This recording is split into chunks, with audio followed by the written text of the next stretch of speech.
All right, welcome to those of you who have just joined us. We have 2 minutes until the session officially starts. As you may have heard from the notification, we are recording this session and it is being live streamed on YouTube as well.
Good thing I've got my headset on. Otherwise, you'd hear the clocks chiming on the clock tower in the background that I can hear through my windows.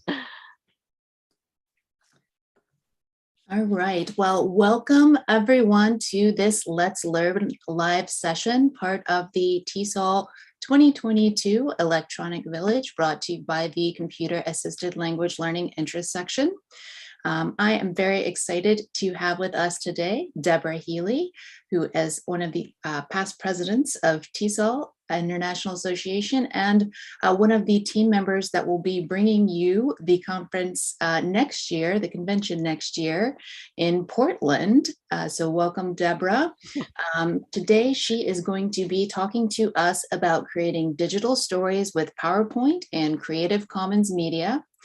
And she's going to offer us all some easy steps to start out with movie making and using some of the other features on PowerPoint.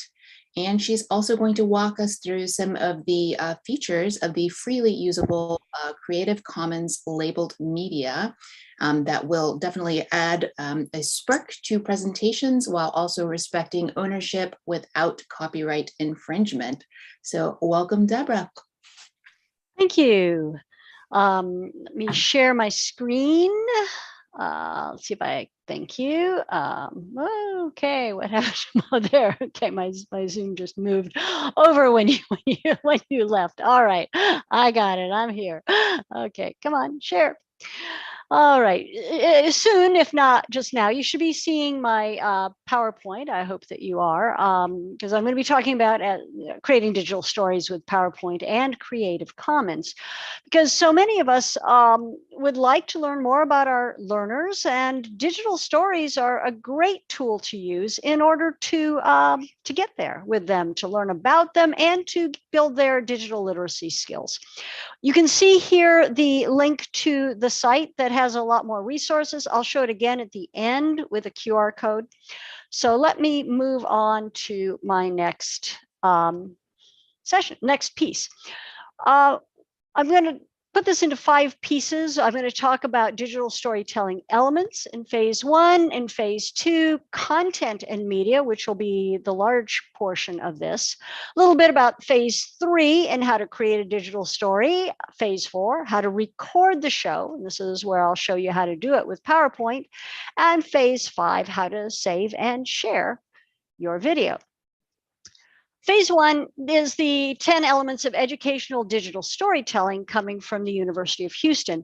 These are useful things for us to know as teachers, and also useful for our learners to see that you need these different elements to make a really good, powerful digital story. We have to start with the overall purpose. For the teacher, this is, of course, the learning objective. I mean, if it doesn't fit a learning objective, this is, why are we doing this? So we set up the purpose for our learners so that it matches a learning objective. And then we have them think about which point of view. Is it first person, my point of view? Is it a third person point of view? And like with all good stories, we want to start with a dramatic question. What is it that you're going to gain from watching this and being able to watch through it and what question will be answered by the end. So in the next phases that I'll be talking about, we'll get into the rest of the elements of educational digital storytelling, the content, media quality, having a meaningful soundtrack, and then clarity of voice, pacing, economy of detail, and language quality. So these are the 10 elements of educational digital storytelling that will infuse your creating a digital story. If we look at phase 2, content and media. This is, of course, where we get at the story. Like you would be creating a story to give orally or in writing, you want to have a plan for your story. You want it to make an impact. And with a digital story, you can use media of different kinds, images, audio, video, to add to the impact. And in part, in order to do that well, you'll often use a storyboard. This is what you see on the screen, a sample storyboard, and on the website that I'll show you again at the end, you can find a couple of sample storyboard templates to use. But with this, you're planning. If you want to use media effectively, if you want to create a great digital story, you really need to plan ahead. So you've got the first square, the frame, where you can sketch a little image or have an idea of what the scene will look like. Then you describe it in the next box. Then you give a media list. And then some of the narration. What are you going to say? Because you want everything to fit together, this is a very useful way to go. If you're just doing a quick cell phone video, let me talk while I pan around with my camera, well, that's gonna be different. You don't need a whole storyboard. But if you do want to use media in this, then it's very useful to have something like a storyboard. Time limit is on a variety of levels. First of all, of course, you're going to have a time limit for the video. But because the different steps take time, you want to put time limits on how much time people are going to spend looking for media, trying to find stuff, figuring out what things they want. Because as you'll see later, there are ways to spend a whole lot of time looking for media. At this point, what I'd like to have from you is a response in the chat about where your students get media. A, they make it themselves, the images, the audio, the music. B, they right-click and download what they like. Or C, they know how to look for media labeled as freely usable, and that's what they use. So could you please respond in the chat about how your students get media? I see a lot of B's, of course, and this is true for many of us as teachers. We will right-click and download. Well, and part of the reason why I wanted to do this was to give us some other options. So instead of just right-clicking and downloading what they like, let's talk about content with Creative Commons, because it's okay to use Creative Commons media. Let me take a brief delve into ownership and copyright. I mean, in the United States, we're very concerned about copyright. The European Union, UK, we talk about copyright. The rest of the world may or may not care so much, but the issue of ownership, I think, is more valid as an issue for our learners, because many of our learners are becoming digital creators. And when they create their digital story, they will be digital creators. And the idea that other people could just grab what they've created and put somebody else's name on it may not sit very well with them. That may be a better argument for them to say, hey, you don't want people taking your stuff. Well, let's find a way to not take other people's stuff. Just to tell people don't do it isn't going to work. What you need to do is say, here's your option. And your option is Creative Commons. This is a license that authors, creators have put on their work that lets other people use it. There are different levels, different licenses. CC0 is the wonderful one. You don't have to say who it's by. You can modify it. You can put it into things that you're selling. Wonderful choice if you get a CC0 labeled item. CC BY is way more common, where you have to say the name of the author when you use the author's stuff. And CC BY NC means you have to use the name of the author and you can't use it in something that you sell. You may notice that my slides here are labeled as CC BY NC, which means you can use them, but you need to have my name on them. And I don't want you to put them in something that you sell, but I'm willing to share. You can get some free images from a number of CC places. Pixabay is one I'll talk about in a minute. CC Search, Wikimedia Commons. With Pixabay, it's CC0, CC Search, and Wikimedia Commons are mostly CC BY. You put the author's name. Or what's even better, you use your learner's own photos and drawings. If they're talking about themselves, their town, their house, they take pictures. They take their own photos. And with so many people having mobile phones, this is not hard. Or if you have artists in the class, they can collaborate with others to create the art. And so that's a great way to go. And I don't know if you've used any of these options, but these are wonderful options. And most of the things you'll see in my presentations are Pixabay. This is an example from Pixabay. This is a search for happy of 338 hits. You've got 9 of them listed here. One of the things I like about Pixabay is that you have different looking people from different places. It's not all people from North America on Pixabay. You also have clip art, line art, vector art. So you have a variety of types of art. And so I really like Pixabay as a source for images that you can freely use. Audio and video are harder. Teachers are often use the term fair use. Well, that works sort of with text. With audio and video, there is no fair use for downloaded audio and video. You cannot download audio and video.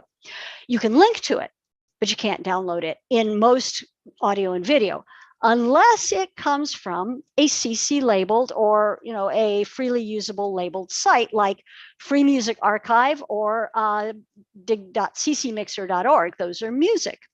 Wikimedia Commons, images, audio, and video. And then I'll talk in a minute about Liza Brown's, a couple of Liza Brown's video suggestions. So this is an image from Free Music Archive. You can see you have a bunch of genres. You can choose with vocals, without vocals. And I hope you can hear this in this. But I'm playing a little bit of Trillium Line by Admiral Bob.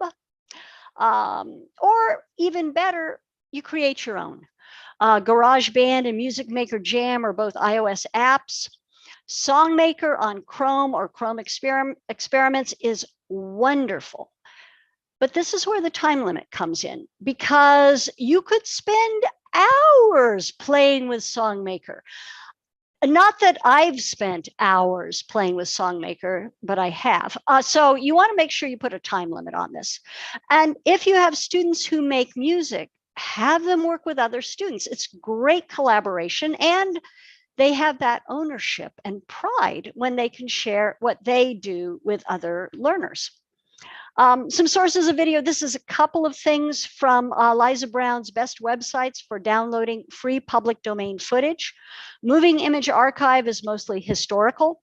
Pexels gives you these quick clips that are great for background use, people walking across a street, subway going through, train, a mountain scene. So you have a couple of easy sources of video here. She has more on her website. And again, you can find the links to this all on the last slide. I'll share that with you again. So there you've got a variety of places to get freely usable media. You've downloaded your freely usable media, or you've created the freely usable media, and now it's time for phase 3, which is to practice.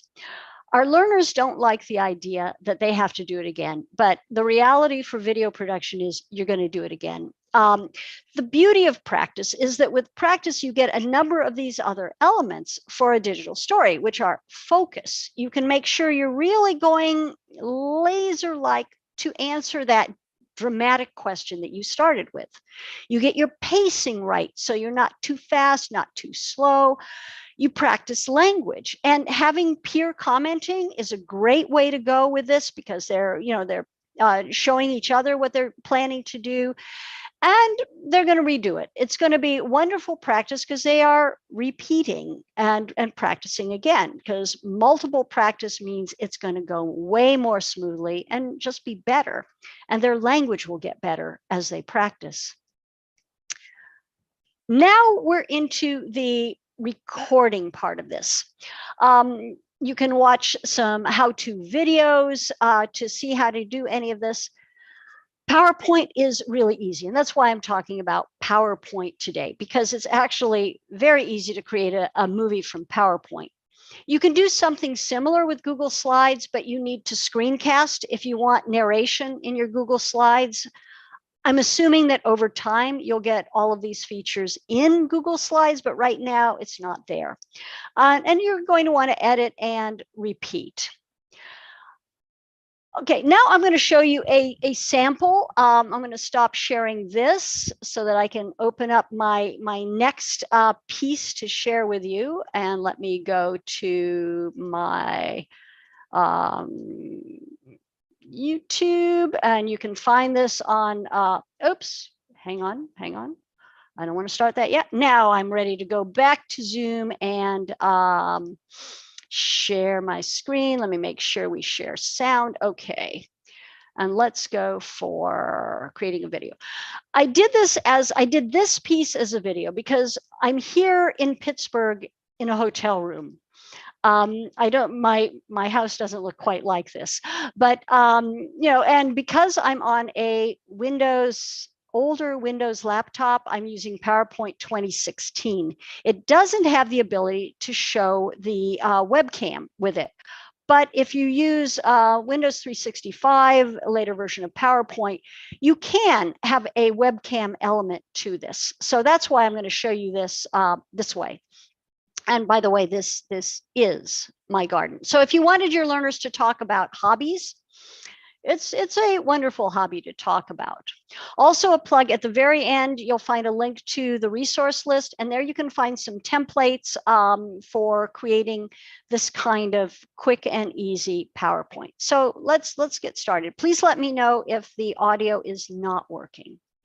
I've got a very short PowerPoint here to demonstrate with. What I'm going to do next is I'm going to insert some audio.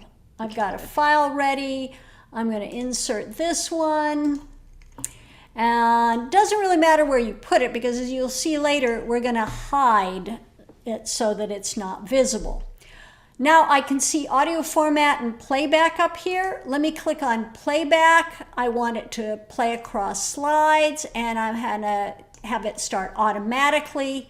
So it's going to start automatically, it's going to play across slides, and I want it to hide during the show.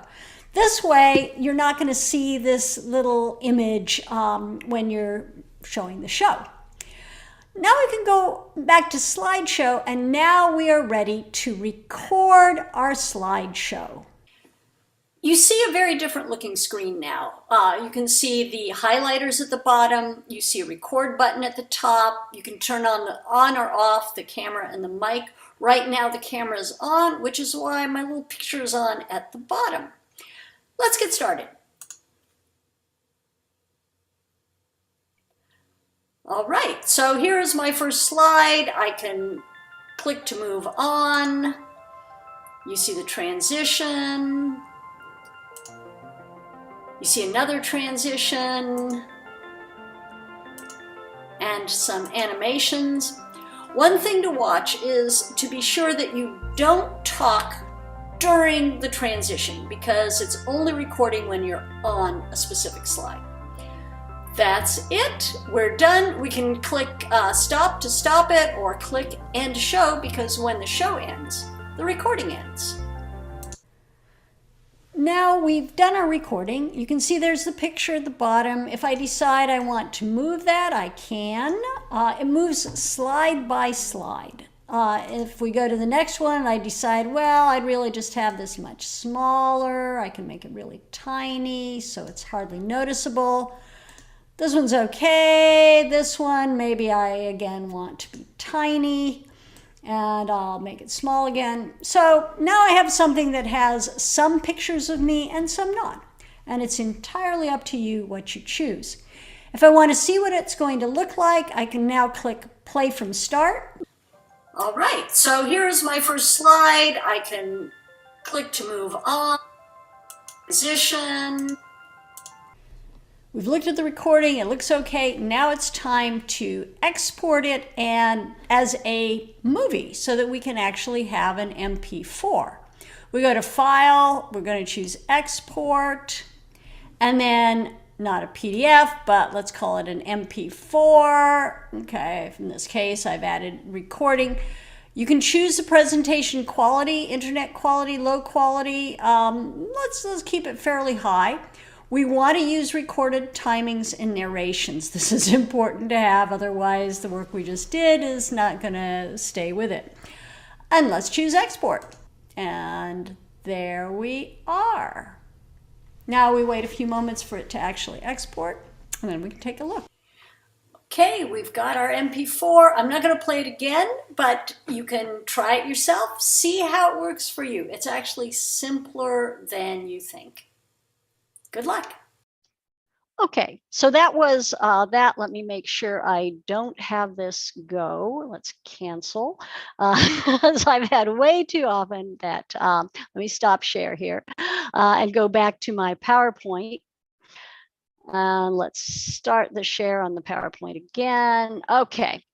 All right, so on the resource list, you can find a link to this if you want to watch it again. It's also on my YouTube channel, so you can see it if anytime you wish to. Phase 5 is saving and sharing. So this is the last step.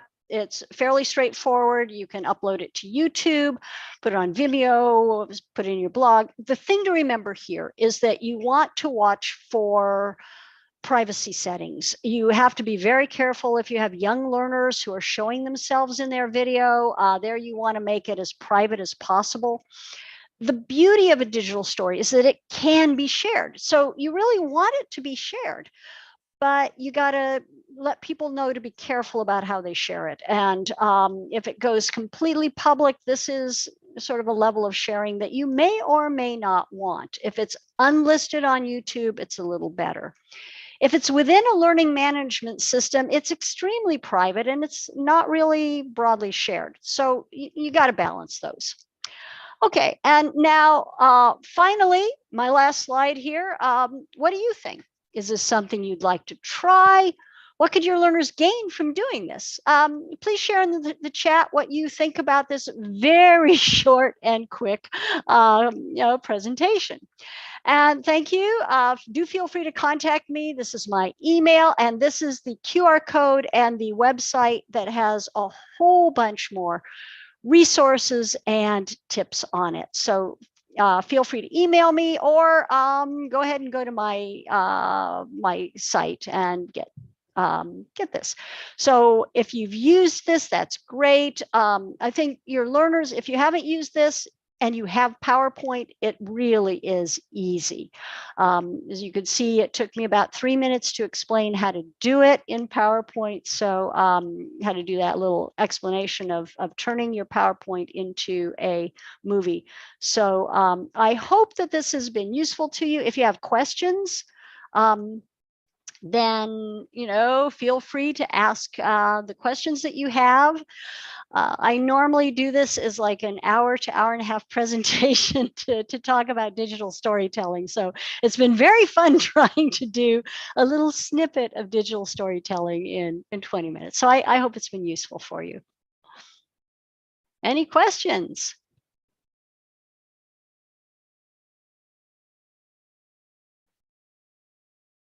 You think I would remember to unmute, but I didn't. Yes, please do share your questions for Deborah in the chat.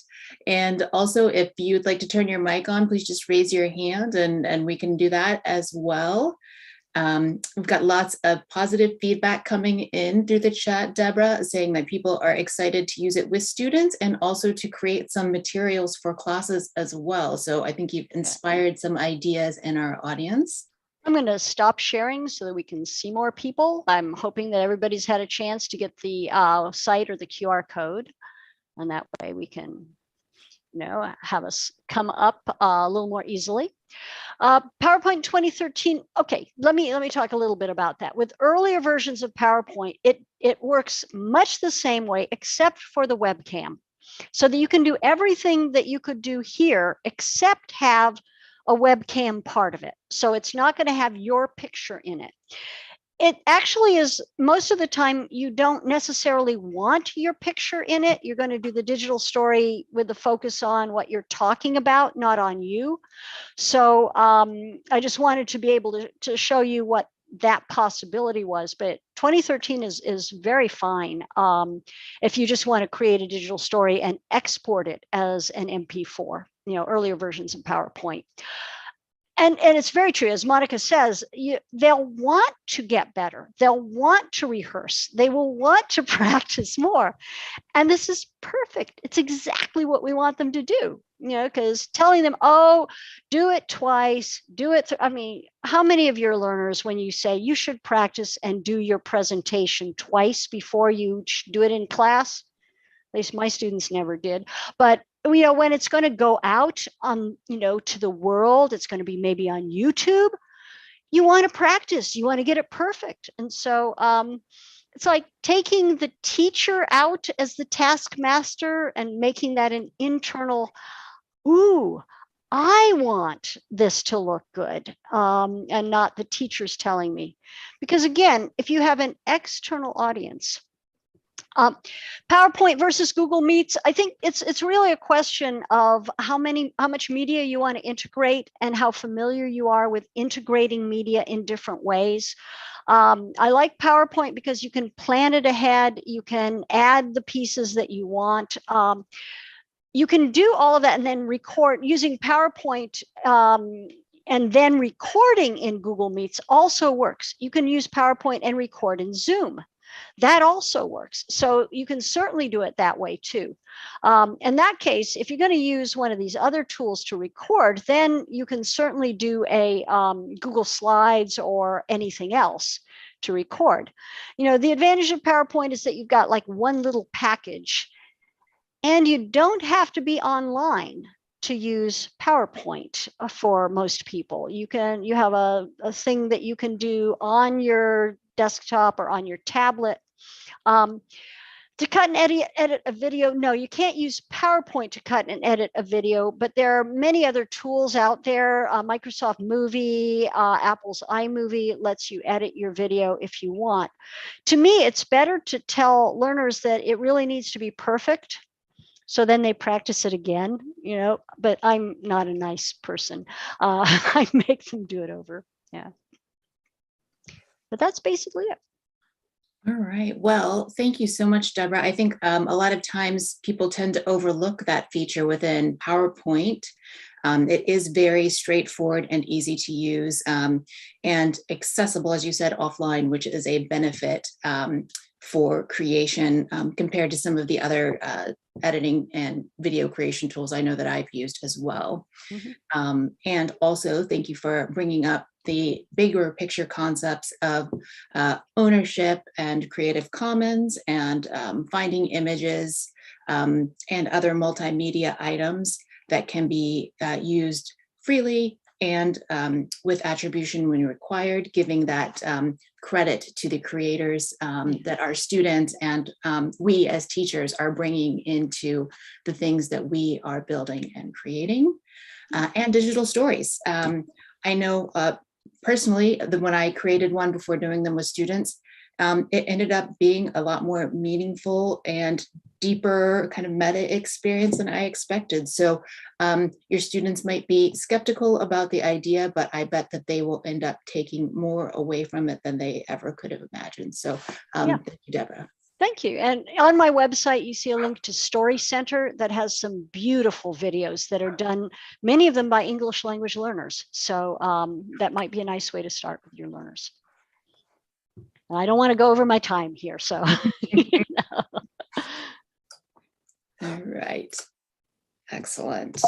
Well, thank you, audience, too, for your enthusiasm. Again, all those positive comments are pouring in, which we appreciate. And you all sharing your experiences through the chat is also a valued part of these presentations.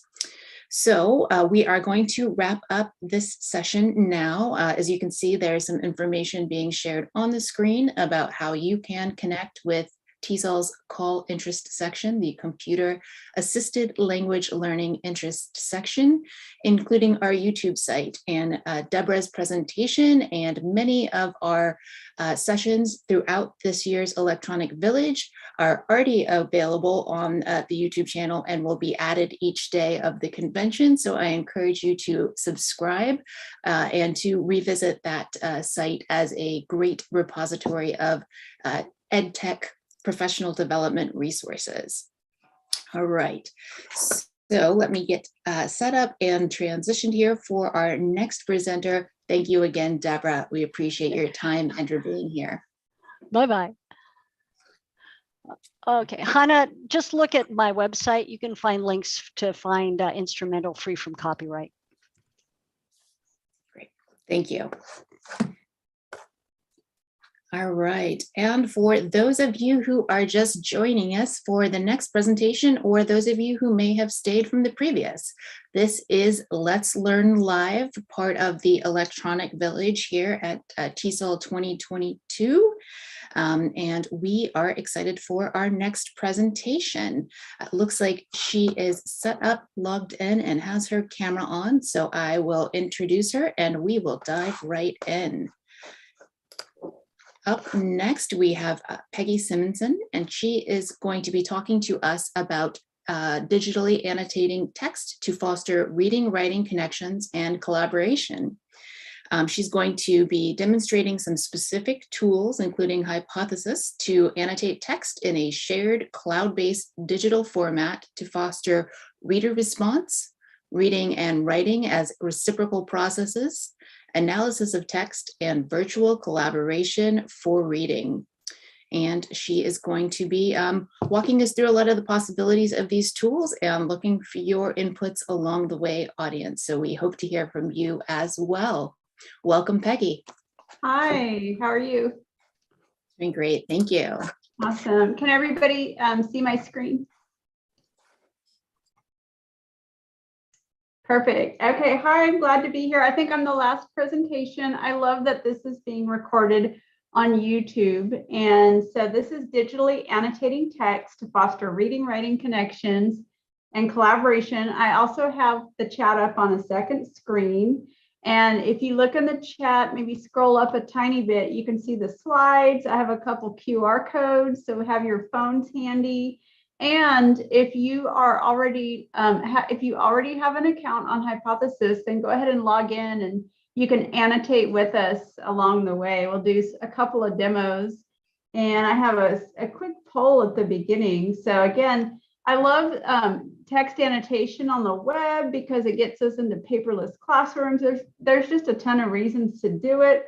It involves reader response, so kind of open-ended interpretation, reading and writing connections, and then analysis. So it hits Bloom's taxonomy on different levels, and then there's collaboration opportunities. So thanks everyone for joining. And then what do you hope to learn, or what is your interest in this topic? If it's new to you, tell us that, but let's just take a couple seconds in the chat and just type your own interest in digital social text annotation. What do you guys think? New? Okay, good. So you'll learn. And I'll share the free version of Hypothesis, which is web annotation. And then it's also available as an embedded tool in your LMS if your institution sponsors it. Yeah, so it's new. So you can go to the website, which is also linked there. And then I see I have used Cami. Okay, so I'll tell a bit about myself because I'm also here to network. So I'm a former K-12 school teacher, bilingual ESL in California and Austin. And I was in teacher education, and now I'm in TESOL education. And my role in teacher education was literacy. So I love reading and writing. And I've been teaching mostly online since 2008, so many years. And please follow me or feel free to tag me on Twitter during or after this presentation. Okay, so just anything else you want to add about this topic? Have you used social digital annotation tools? Yes, no, maybe. And I'm going to kind of glance through our comments so far. Lisa says, I teach annotation on the ground. I would like my virtual students to annotate too. Yeah, I do HiFlex. And so this is a great way for them to connect in cyberspace. And then how can annotation enhance reading and writing? Yes, and Digo is another one that's good for annotation. Students can also annotate on their own in order to dive deeper into the web-based text or PDF, any kind of text. Okay, so the socially shared annotation is just where people can see what other people are commenting on. And it's usually purposeful and that kind of thing. Another one is genius.com, where people annotate song lyrics or poetry. So that's been popular too. And then Verska says, I believe writing is the most difficult skill. Yes, definitely. So it gets students engaged. I don't think Padlet is annotation per se. It's more like just a commenting space. So hypothesis, again, it helps you to read closely. You can highlight the text that you want to comment on and then leave a comment. And it can be as simple as an emoticon. It can be an in-depth analysis. It's kind of what you want to pick. Okay, so here's what it looks like. The directions, I did a screenshot. So to create an annotation, you just highlight the text. And again, you can upload if you have it in your course or your learning management system, you can upload a PDF. You can also use the web-based version and annotate websites.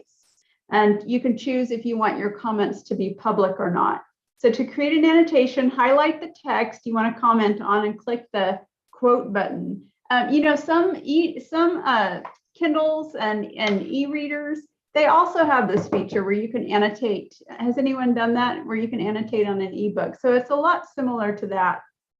And you can also add a note and that kind of thing. So it's just a great tool. It's versatile, etc. Okay, so think about it. We've been annotating for years. Anytime you write notes, has anyone seen a parent or somebody, when slides were in their heyday, would write notes all over it? Jane on her birthday. Just annotation's been around for a very long time. Commenting in the margins of books has been around for a very long time. It's the same concept, except we're sharing that experience online. So it's highlighting, adding notes, and it also involves reading or rereading, which lends itself to the idea of close reading. Yeah, someone said, I'm already winning. That's great. Okay, so why, right? Everybody asks that with technology, especially those who are reluctant to use it. Like, why? Because it helps you to have networked knowledge. Sometimes you just want to lurk and see what other people are thinking. If you've ever been in a book club, it can be useful to hear other people's ideas. You all read the same book, but you got something different out of it. And I got just this quote from online, from the OER Commons. People do this to help build vocabulary, analyze material or content, express thoughts and ideas within the text, right? So we learn how to talk about the text. Sometimes we don't know how to do that. Like when I go to an art museum, I don't necessarily know how to talk about the art other than in a kind of simple, non-analytical way. And so we have to learn how to do that. So it also, like I said, in the book club analogy, it adds insights through sharing, right? So we explain things, it helps you build understanding, and that's where comprehension and the ESL connection comes in. You evaluate, and it's interesting, so it makes it meaningful. Okay, so just a few key resources, and you can come back to this later, is just the free web annotation feature on the Hypothesis website. You do have to create an account and log in. No, I just meant insights like, aha. not a tool or anything, but it just helps us to have like life insights or insights about literature or poems or essays or that kind of thing, if that makes sense. Yeah, just to clarify, non-technical version of insights. Yeah, and then there's lessons online on how to annotate, lots of resources. Okay, so here's where my background in literacy is gonna be at work here. So students may be able to get on and figure out how to annotate, but they don't know what to say. And so how do you support that? And you probably have all ages of students. I mean, in our group, or if you're watching the recording. So you can start with free form reader response. So remember, like I said, sometimes when I look at art, I don't really know what to think, so you start with, I liked it, or what is this? And you work up from there towards more analytical.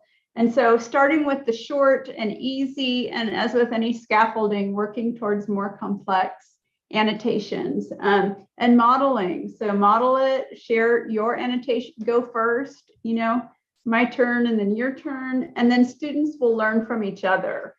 For narrative text and fiction, you can teach literary terms, of course, and then finding that good quality content online, right? Like not boring, not insipid or dry, but like finding rich content, as we all know, is key to engaging our learners and readers. And then so curating good things to read, and then helping them. They could even, have you seen where people even just put like an exclamation point or a question mark, and that's coding the text, and that can be simple, a simple beginning. And then finally, as we all know, some learners don't yet have this technology skills to do this. So start with sticky notes and print text, and then work, low tech to high tech, work towards things. And then you can also low tech annotate a picture. What are you seeing in the picture? Okay, so I'm going to skip that about Charles' stages of reading, but just this idea that, in general, nonfiction text is trickier and it's going to take a little more work to help students when you're annotating. So I'll share a couple examples now. Do we have any thoughts so far? What are you thinking so far? Let me look. Okay, those were the other questions. Okay, any more thoughts? All right. So I'm going to jump into some demos, and then we'll kind of debrief in this fast-paced journey. Okay, so where I'm from, has anyone used this? It's a simple poem, and I'm not going to do it justice because I just have a little screenshot, but it's by George Ella Lyon, and she writes about her roots, and people can kind of relate to the poem's themes and that kind of thing. And it's used as a model or a mentor text for readers to read and then write their own where I'm from poem. So one great thing to do is have students analyze the poem so that they can think about how to write their own where I'm from poem, that whole idea of mentor text. So it's a good reading writing connection. So you pull up the poem. In this case, I pulled it up in Canvas as a PDF document, and I had like 50 students. And look at the date, March 2020, right before the pandemic happened. And so I had them, we did this in class, actually. This was for an on-campus class right before the pandemic. And so I went first, and she says, I am from Clothespin. So I highlighted it, and I clicked the quote mark, and I put a little comment. I said, this makes me think of the region she's from, reminds me of my own grandmother who hung up clothespins in Alaska. So, and I could have gone on because that was a strong memory for me of my grandma in the cold winter hanging up stuff on the clothesline, even though she could have gone to the laundromat.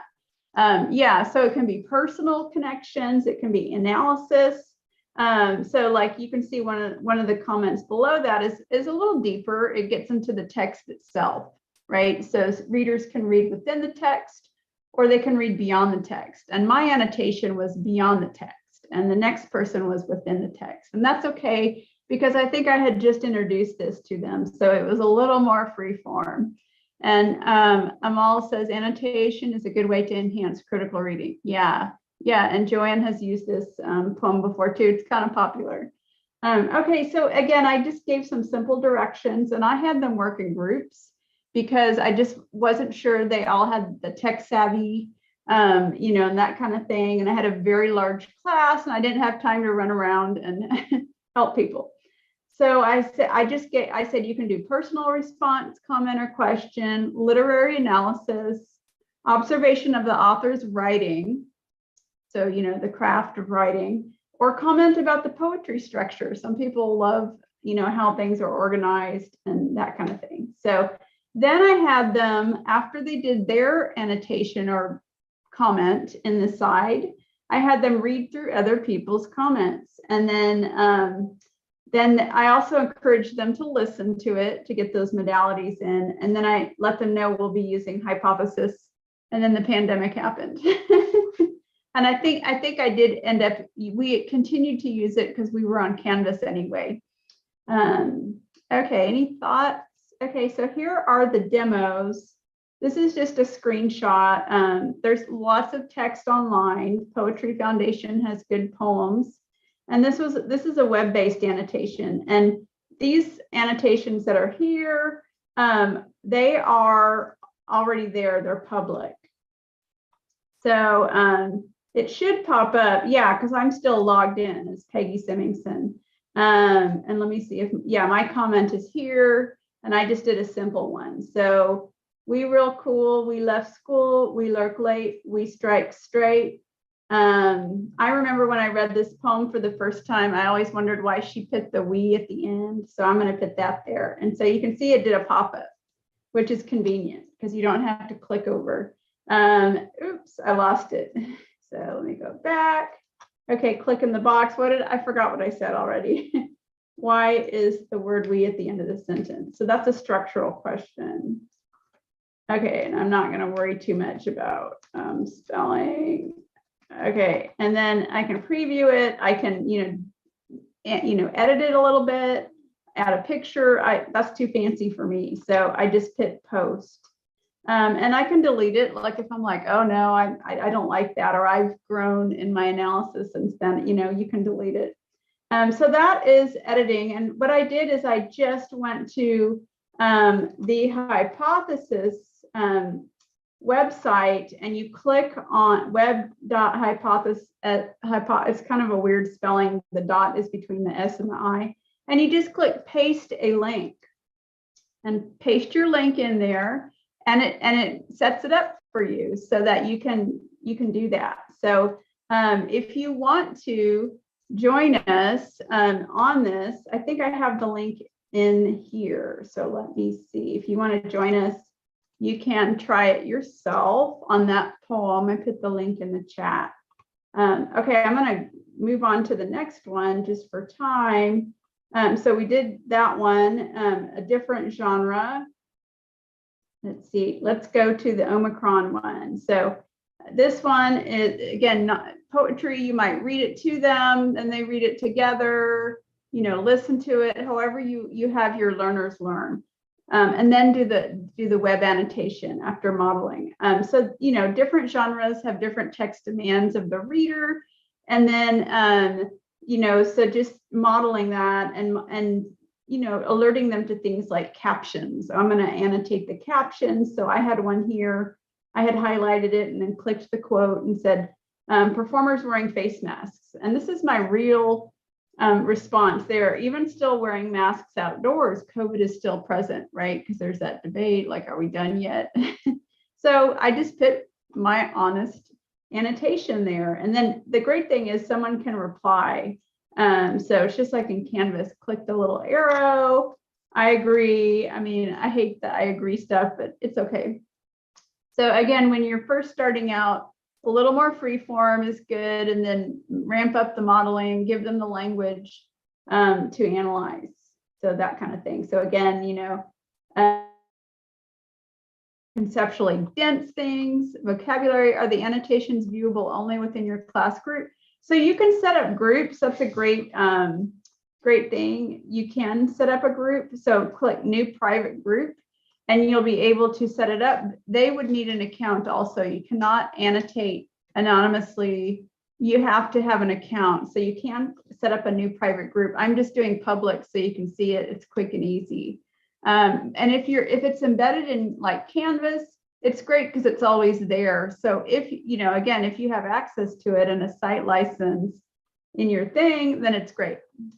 Okay, and then finally, folklore. So just another example, it can be vocabulary. What exactly is an anti-hero? That was a non-say the spider. And it's got a little audio recording. So, just some examples across genres to look at ways to paste a link into there, create an account, paste a link, model it, and then invite, your group to participate in it. But I recommend setting up a private group for that if you're considering it. So we did the demo, nonfiction, the folklore, literary, some other, let's see, excellent. That way we make sure everyone is being responsive. Yes, being responsible for their comments. Okay, we answered the questions. There's another one called Perusal that I have not used. And then we had other recommendations, Digo, and I forgot what the other one was, Cami, which is like a Google Chrome, I believe, or you can get it as a Google Chrome extension, I think. I have not used that. And then as far as text, there's lots of free and public domain texts to read or that are accessible to all levels of students and that kind of thing. So we mentioned other tools. Yeah, how we're doing on time. Okay, so I think we did good on time. I wondered what your questions and comments, concerns, ideas for trying it out, possibilities. I think it's a great way, especially if you're teaching writing, because you can analyze the genre, you can dig into the text, and then that segues into writing. So you're reading with the lens of a writer. So for me, it's great for reading-writing connections. But it's also good just to have them engage, because we know that comprehension is just interacting with text and getting into a deeper level. So any kind of critical reading is good. They just need some technical support and then modeling of the language of how to analyze. So yeah, hypothesis is great. Can you comment on others? Yes, so like I was showing before, so you can hit this little arrow and a reply will pop up. So and then I put I agree, I'm just going to post it, I can delete it later, and then have a threaded discussion. So there, I have not seen a lot of threaded discussions, but I haven't looked around enough while logged in on Hypothesis.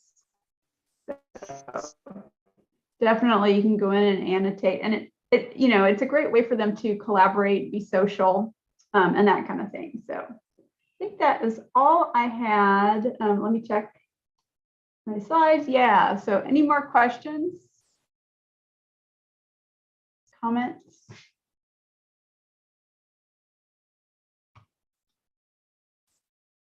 Scroll through. I don't see any.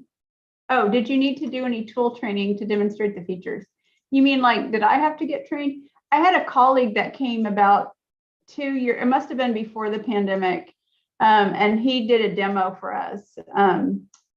It was actually in person, but if you just go to YouTube and type in how to use Hypothesis, you can also just either send that to your students or you can make your own 5-minute video. And the main thing is just grabbing the text. Well, it's deciding which text to grab, but technically grabbing the text and hitting the quote button. But like I said, they may have done that already on an e-reader. Yeah.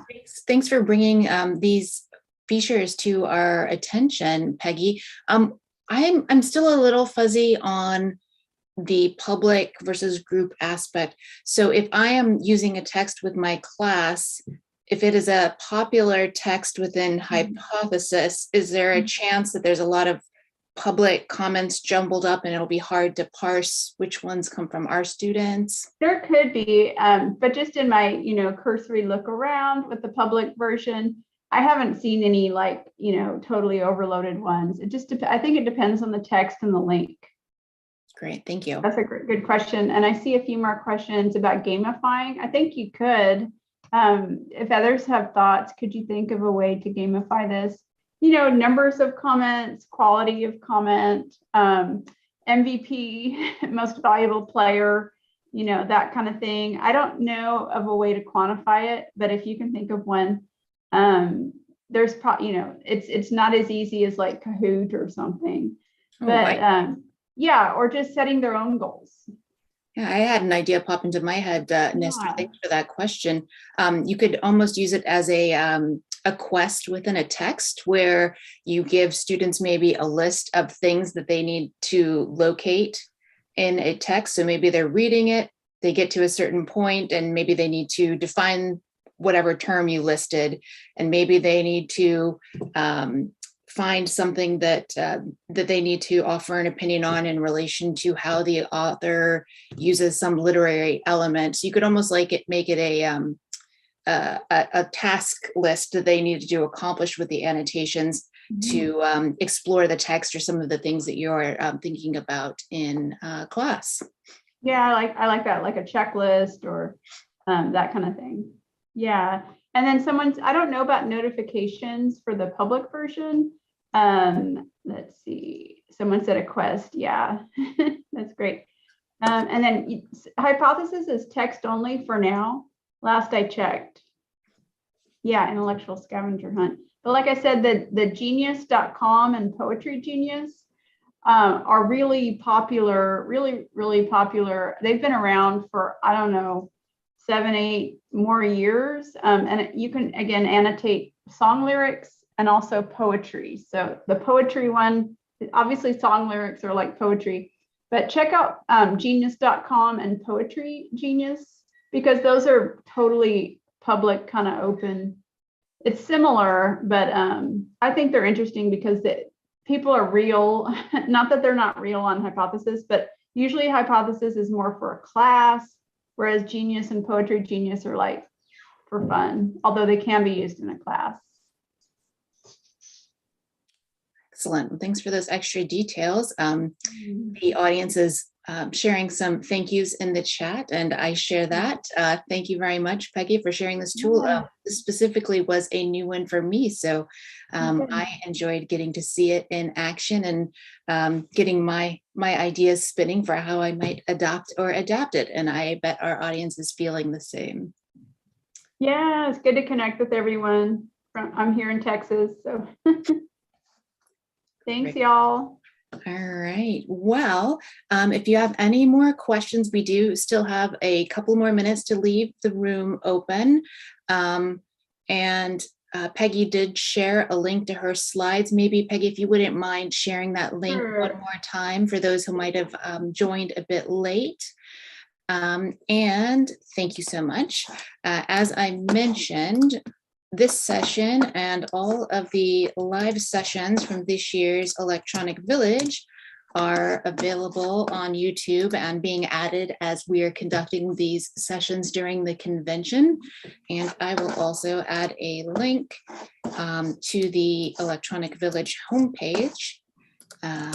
So you are welcome to explore both the live and asynchronous resources that we have put together for you all in the Electronic Village. Not only do we have these fun interactive live sessions, but we have a lot of things that you can explore in your own time, both during and after the convention. So please do have a look.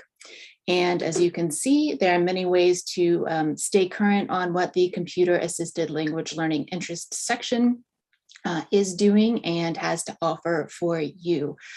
So please do take the chance to follow some of the ways we share our information. All right, well, happy learning. Enjoy the rest of today. If your day is still ongoing, I know I'm on the earlier side of things here. But for those of you whose second day of the full day of convention time is ending, I hope you've learned a lot, and we hope to see you again in the Electronic Village tomorrow. Thanks, everyone.